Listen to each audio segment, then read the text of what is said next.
Olá, gente. Meu nome é Emerson, este é o Crescimentando, e no vídeo de hoje iremos falar um pouquinho sobre a história do pentecostalismo. Então, eu espero que vocês aprendam bastante com esse vídeo. Então, onde é que surge o pentecostalismo? Se você pensar bem, a Bíblia fala que Jesus, ele instaura a igreja aqui na Terra, ele vem à Terra, morre, depois da morte dele, ele ressuscita e fala para Pedro e os discípulos ficarem em Jerusalém até que do alto eles se enchessem de poder e fossem cheios do Espírito Santo, capacitando ele para a obra de evangelização e pregação do evangelho. E o nome Pentecostes basicamente vem da festa de Pentecostes, que era chamada Festa da Colheita. Por isso que eu coloquei a foto desse trigo aqui. E como era uma das festas principais de Israel, tínhamos a Páscoa, tínhamos a festa dos tabernáculos e tínhamos a festa de Pentecostes. O povo todo de Israel vinha para Jerusalém para cultuar a Deus, oferecendo um sacrifício e para se reunir junto com os outros israelitas. Então, nessa festa, Deus ele resolveu descer através do Espírito Santo e encher a Pedro e aos discípulos, batizando com o Espírito Santo e fazendo com que eles falassem línguas estranhas como de fogo. E as pessoas começam a falar em outras línguas, tanto humanas e posteriormente a gente vai ver também que tem línguas que não são humanas, no qual Deus também age. Então, Deus aproveitou esse momento porque, como tinha muita gente concentrada em Jerusalém e o objetivo da igreja era evangelizar e alcançar o número máximo de pessoas, o Espírito Santo desceu nos discípulos para que eles pudessem pregar, aproveitando a grande quantidade de pessoas que havia naquela região de Jerusalém. Então o pentecostalismo não surge com Gunnar Wingren, nem com Daniel Berg, nem também com William Seymour. Surge no dia de Pentecostes, em que o Espírito Santo desce e os discípulos são batizados e são cheios do Espírito Santo. Então a gente tem que deixar isso bem claro. E aí o Espírito Santo desceu e eles falaram em outras línguas e foram cheios para pregar o evangelho. E a Bíblia fala que muitas pessoas se converteram ali no livro de Atos. E depois disso a gente vai ver que durante toda a igreja primitiva, ali até 200 anos depois de Cristo, 300, o Justino Mártir escreve que ainda havia dons espirituais e profecias acontecendo no período em que ele vivia. E ele escreve isso como algo comum entre os cristãos. Então foi algo que permaneceu não só depois que os discípulos morreram, mas também pela igreja primitiva. Com o passar do tempo isso foi se esfriando devido a algumas heresias que foram surgindo associado ao pentecostalismo. Então ele não pegou aquilo que era importante, eles preferiram rejeitar tudo e acabaram se acedendo e não tirar os acessos. Então, isso que aconteceu no início da igreja primitiva. Depois disso, com Jan Hus, os moravianos tiveram um avivamento. E John Hus foi um personagem importante, porque ele profetizou a vinda de Martinho Lutero. Ele foi morto, martirizado, perseguido pela Igreja Católica. E ele fala que poderiam matá-lo, mas que viria um que seria como se fosse um cisne. E esse cisne, ele faria um grande rebuliço naquele período ali. E ele profetizou isso na sua morte. E depois veio Martinho Lutero pregando o evangelho e querendo reformar a igreja católica e tentar derrubar algumas coisas que estavam acontecendo naquele período.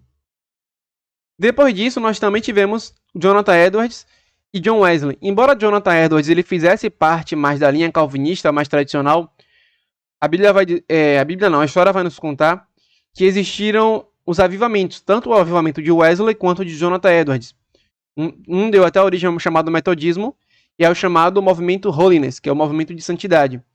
E esse movimento eles basicamente pregavam que não bastava só a pessoa ela aceitar e ser justificada por Cristo. Ela precisava de uma experiência a mais de santidade e de enchimento do Espírito Santo para que a pregação fosse de forma incisiva e que tivesse um contato maior com essa pessoa da Trindade. Então, Jonathan Edwards e John Wesley, embora não sejam considerados pentecostais, o que deu origem ao pentecostalismo, a experiência que eles tinham, no avivamento que eles tiveram, basicamente se aproximam muito da experiência pentecostal descrita pela Bíblia. Um enchimento do Espírito Santo, uma pregação fervorosa e que muitas pessoas se converteram. E aí, eles foram responsáveis por preparar um ambiente para o surgimento do pentecostalismo no início do século XX. Então, John Wesley e Jonathan Edwards foram muito importantes para o surgimento do pentecostalismo. E avivamento vem de tornar vivo novamente algo que, de certa forma, estava morto. Então, o Espírito Santo encheu as pessoas de forma a capacitar, não só através do enchimento do Espírito Santo, mas também através da pregação da sã doutrina, que levava as pessoas a se arrependerem e a correrem para o Evangelho.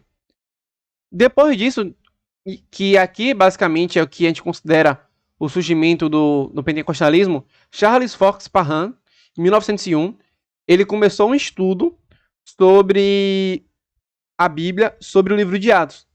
E através do estudo do livro de Atos, ele percebeu que o movimento pentecostal, o pentecostalismo e os dons espirituais que estavam contidos no livro de Atos serviam também para que nós pudéssemos tê-los também no dia de hoje. Então ele fundou a escola com base nisso. Alguns dizem que até o William Seymour, que foi responsável pelo movimento da Rua Azusa, assistiu a essas aulas dele e diz que a partir do estudo das escrituras e da pregação de Charles Fox Parham da Bíblia, da exegese bíblica, se eu não me engano, o nome dela é Agni, mas uma mulher, ela foi batizada com o Espírito Santo, confirmando aquele estudo que os dons espirituais do batismo no Espírito Santo também era para os dias de hoje. E aí, o que a gente observa, que eu quero deixar isso bem claro, é que o pentecostalismo não surge só da experiência extra que a gente tem, ou uma experiência mística, ou que é só com base naquilo que a gente acha. O pentecostalismo ele surge através do estudo das escrituras.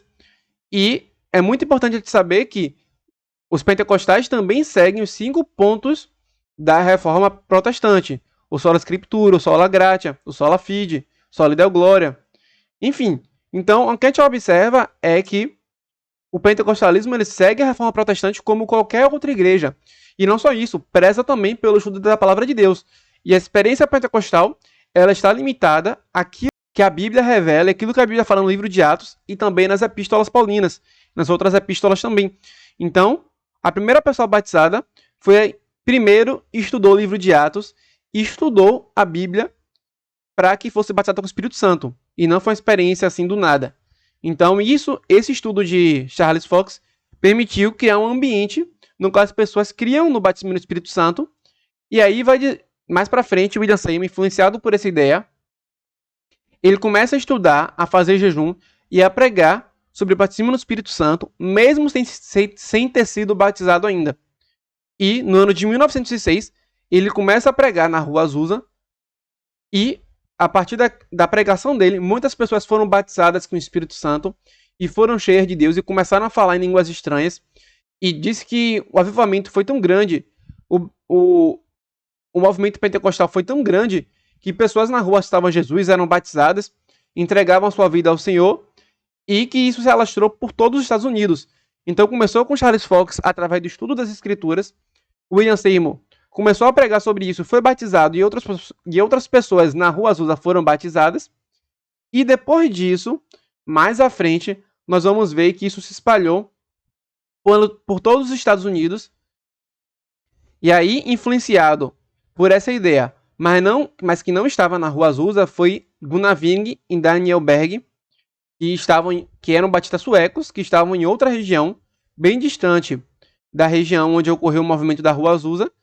O movimento, eles ouviram falar desse batismo com o Espírito Santo, do estudo das Escrituras, dessa experiência pentecostal, da experiência da segunda bênção, que é o falar em línguas estranhas, do batismo com o Espírito Santo, do enchimento do Espírito Santo na vida de cada pessoa. Eles começaram a ouvir sobre isso. Eles eram pastores de igreja, assim como Charles Fox e William Seymour, e eles começaram, de certa forma, a pregar sobre isso e foram batizados com o Espírito Santo. E alguns historiadores vão nos contar que, em uma visão em língua portuguesa, falando sobre o Brasil, e eles resolveram vir para o Brasil, para a cidade de Belém, aonde eles começaram a pregar e fundaram a Igreja Assembleia de Deus ali, no ano de 1911.